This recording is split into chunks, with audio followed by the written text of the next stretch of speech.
most connected to the international market. It means that when prices go up and down, Africa hurts first and hurts hardest. And so you've seen, for example, the food rebellions in Mozambique just a few weeks ago. The food rebellions against the 30% price rise in the price of bread. Now, these rebellions were people taking to the street, demanding that the government protect the people from the market and from the World Bank.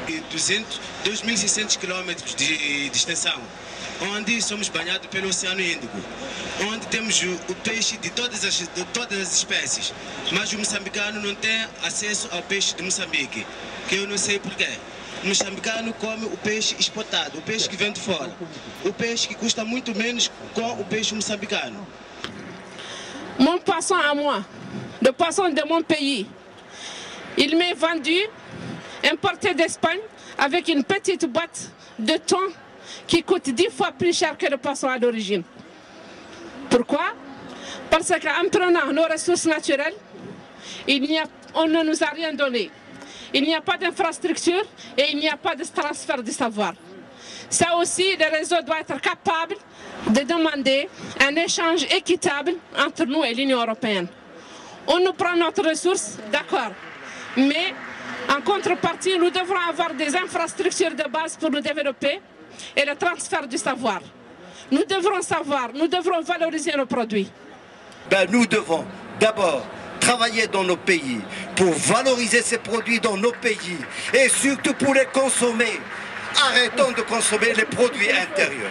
Alors j'espère qu'avec ces deux propositions, faire du lobbying vis-à-vis de nos décideurs pour qu'on profite des outils internationaux, faire du lobbying et de la démocratie pour consommer un produit local, consommer local, c'est comme ça que nous pouvons réussir et j'espère que ça sera la plateforme de base du réseau africain de Slow Food. Je vous remercie.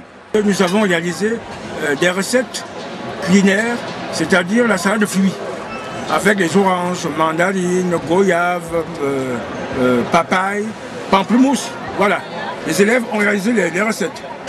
Pourquoi? C'est pour permettre aux élèves d'apprécier les produits locaux.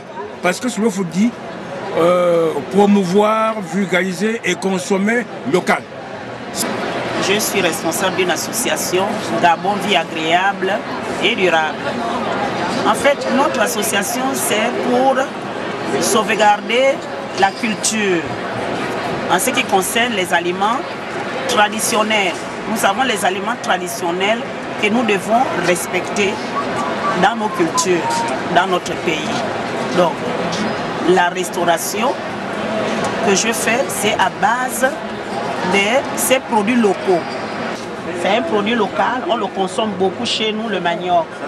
Et nous le cuisinons, on prend les tubercules de manioc, on les trempe dans l'eau quand c'est devenu la pâte. Après recueillir cette pâte-là, nous faisons le manioc. On obtient le manioc. Nous le faisons, on le prépare dans les feuilles et ça sort comme ça. The fight fit is another sorghum. The sorghum another. Another sorghum. His name is Pasa in my region. His name is Pasa. This is a Mechita Barbarre. This is a sorghum, another sorghum.